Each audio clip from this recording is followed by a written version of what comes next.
Plane के अंदर कुछ टेररिस्ट घुस गए हैं। उन्होंने प्लेन को हाईजैक कर लिया है। क्या चाहते हैं वो और क्यों हाईजैक किया है, इसके बारे में किसी को नहीं पता है। मेहुल ये न्यूज टीवी पे देख रहा था। वो तुरंत अपनी कार निकालता है और एयरपोर्ट पहुंच जाता है।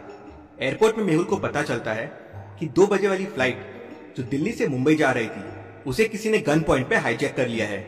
लेकिन सवाल यह था, एयरपोर्ट पे इतनी सिक्योरिटी थी, उसके बाद भी गन अंदर फ्लाइट तक पहुंची कैसे? जरूर कोई एयरपोर्ट अथॉरिटी में उनसे मिला हुआ है। मेहुल तुरंत उस फ्लाइट के लगेजेस स्कैन की सीसीटीवी फुटेजेस देखता है। एक फुटेज पे उसको डाउट आता है। क्या आप बता सकते हैं तीनों में से कौन से लगेज पे मेहुल को डाउट आया? सोचिए और आपका आंसर कमेंट कीजिए। हमारे चैनल को सब्सक्राइब करना मत भूलना।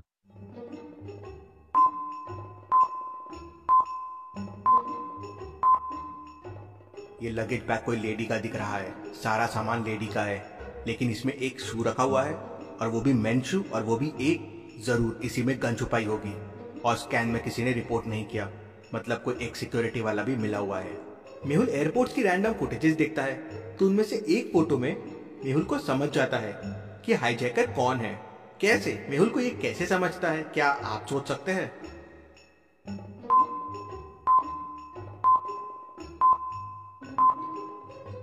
ये वाली फुटेज को ध्यान से देखिए। इसमें एक आदमी लेडीज बैग कैरी कर रहा है और ये वही ब्लू बैग है जिसमें वो एक शू था। अब एक आदमी लेडी बैग क्यों कैरी कर रहा है, उसी से मेहुल को डाउट आता है। ये आदमी गेट नंबर 3 के पास जा रहा है, मतलब गेट नंबर 3 की सिक्योरिटी से पूछताछ करनी होगी। मेहुल तुरंत गेट नंबर 3 पे जाता है और वहां के सिक्योरिटी ऑफिशियल से पूछताछ करता है। उस टाइम वहां 3 ऑफिशियल्स थे। पहला कहता है, सर मैं तो एकदम अच्छे से अपनी ड्यूटी कर रहा था, मैं कभी कोई गन मिस नहीं कर सकता। दूसरा कहता है, सर अगर ऐसा एक शू मैंने देखा होता तो मैं तुरंत समझ जाता कि एक साजिश है और मैं पकड़ लेता। तीसरा कहता है, सर मेरा तो पेट दुख रहा था, मैं तो आज पीछे बैठ के रिलैक्स कर रहा था। मेहुल तुरंत समझ जाता है कि कौन झूठ बोल रहा है। कैसे? क्या आप बता सकते हैं?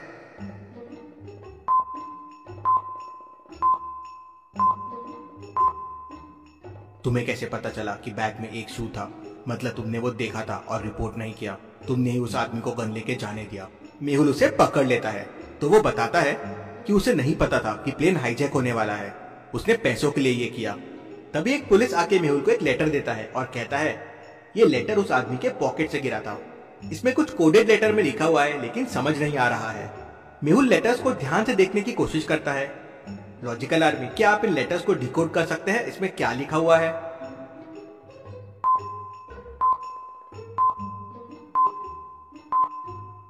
मेहुल तुरंत समझ जाता है। अगर आप इन लेटर्स को मिरर में देखेंगे तो ये हो जाएगा बॉस एस्केप, मतलब ये अपने बॉस को छुड़ाना चाहते हैं, इसलिए उन्होंने प्लेन हाईजैक किया है। लेकिन कौन हो सकता है इनका बॉस? तभी टेररिस्ट का एक वीडियो मैसेज सारे टेलीविजन में आने लगता है। हमारे बॉस ओसामा बिन तपीर को छोड़ दो, नहीं तो हम इस प्लेन के सारे लोगों को मार देंगे। कुछ जल्दी करना होगा मुझे, नहीं तो ये सारे लोग मारे जाएंगे। ओसामा को छोड़ भी नहीं सकते, वो बहुत खतरनाक है। क्या करना चाहिए? मेहुल साइंटिस्ट भूल भुलैया की मदद लेने की सोचता है और सीधा साइंटिस्ट की लैब के लिए निकल पड़ता है। साइंटिस्ट ने उस तक पहुंचने के लिए एक भूल भुलैया बना रखी थी। क्या भूल भुलैया को देख के बता सकते हैं कौन सा रास्ता साइंटिस्ट तक जाता है, ए, बी या सी? सोचिए और आपका आंसर कमेंट कीजिए।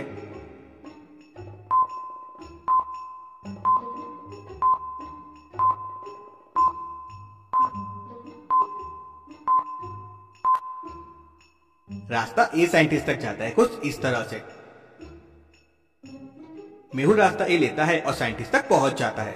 मेहुल साइंटिस्ट को हाईजैक और बॉस लादेन के बारे में बताता है तो साइंटिस्ट मेहुल को एक क्लोन मशीन के बारे में बताता है, जिसको अगर किसी इंसान के सामने रखा जाए तो मशीन के अंदर वाला आदमी उसका क्लोन बन जाएगा। मतलब हम इस मशीन की मदद से लादेन का क्लोन बना सकते हैं और उसको भेज सकते हैं। लेकिन सवाल यह है कि इतना बड़ा रिस्क कौन लेगा? मेहुल ये खुद करने के लिए तैयार हो जाता है। मेहुल तुरंत जेल पहुंचता है जहां लादेन था। मेहुल मशीन को लादेन के सामने रखता है और खुद मशीन में जाके बैठ जाता है। मशीन चालू होती है और मेहुल लादेन बन जाता है। मेहुल बाहर आता है तो हूबहू लादेन जैसा दिखने लगता है। फिर मेहुल पुलिस से कहता है, बोल दो उन हाईजैकर्स को हम लादेन को छोड़ने के लिए तैयार हैं। हाईजैकर्स तक ये इन्फो पहुंच जाती है कि ओसामा को छोड़ रहे हैं, तो वो अपना प्लेन दिल्ली में लैंड करने के लिए तैयार हो जाते हैं। यहाँ मेहुल ओसामा के रूप में पुलिस के साथ निकल जाता है। सामने 4 रोड दिख रहे हैं। क्या आप बता सकते हैं मेहुल को कौन सा रास्ता लेना चाहिए, ए, बी, सी या डी? सोचिए और आपका आंसर कमेंट कीजिए।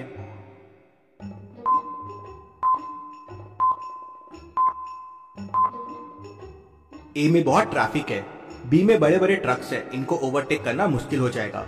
सी में एक दो कार है लेकिन अपोजिट साइड से आ रही है, मतलब ये रॉन्ग डायरेक्शन है, मतलब डी सही रहेगा। मेहुल रास्ता डी लेता है और एयरपोर्ट पहुंच जाता है।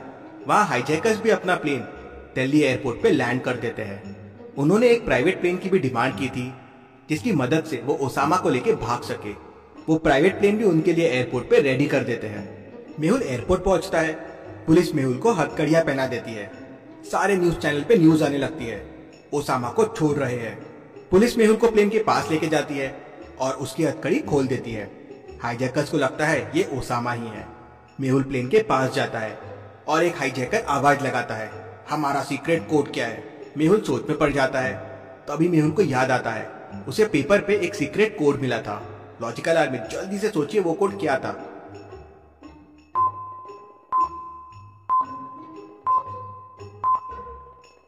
कोड था बॉस एस्केप। मेहुल ओसामा की आवाज में कहता है, बॉस एस्केप। हाईजैकर्स ओसामा को देख बड़े खुश हो जाते हैं और तुरंत उसे लेके प्राइवेट प्लेन में चले जाते हैं। मेहुल के वहां जाते ही वो सारे लोगों को छोड़ देते हैं। सारे लोग प्लेन से उतर के जल्दी जल्दी एयरपोर्ट की तरफ भागने लगते हैं। उनके जाते ही मेहुल अपने जेब से रुमाल निकालता है और उसके पास वाले हाईजैकर को बेहोश कर देता है। फिर मेहुल नीचे उतरता है और दूसरे हाईजैकर को भी बेहोश कर देता है। मेहुल को कोई और हाईजैकर वहां नहीं दिखता। मेहुल सोच में पड़ जाता है, यहाँ 2 नहीं 3 हाईजैकर होना चाहिए। क्यों लगा मेहुल को ऐसा कि यहाँ 3 हाईजैकर होना चाहिए? सोचिए लॉजिकल आर्मी।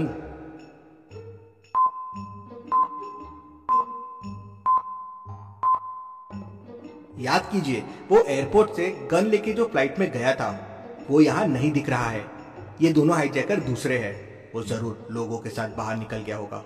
मुझे जल्दी उसे पकड़ना होगा। मेहुल तुरंत वहां से बाहर निकलता है और एयरपोर्ट के अंदर पहुंच जाता है। मेहुल हाईजैकर को देख लेता है। तुरंत अपने आप को पुलिस के हवाले कर दो। हाईजैकर गन निकालता है और पास में एक बच्ची थी उसे पकड़ लेता है और कहता है, बॉस को छोड़ दो नहीं तो मैं इसे मार दूंगा। मेहुल धीरे से साइंटिस्ट को फोन लगाता है और कहता है, इसके बॉस के बहुत सारे क्लोन्स बना दो और सबको एक जैसा रखना और जो ओरिजिनल है उससे थोड़ा अलग रखना। साइंटिस्ट वैसा ही करता है। थोड़ी देर में ओसामा के 5 क्लोन एयरपोर्ट पहुंच जाते हैं। मेहुल हाईजैकर से कहता है, इनमें से अपना असली बॉस पहचान लो। हाईजैकर कंफ्यूज हो जाता है, ये क्या हो रहा है? लॉजिकल आर्मी, क्या आप बता सकते हैं इनमें असली बॉस कौन है, ABCD या E? सोचिए और आपका आंसर कमेंट कीजिए।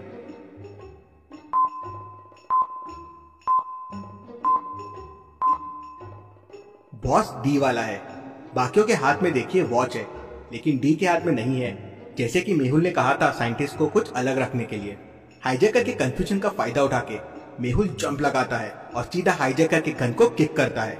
उसकी गन गिर जाती है। मेहुल फिर तुरंत एक फाइट मार के उसे गिरा देता है और फिर उसे पकड़ लेता है। Case solve.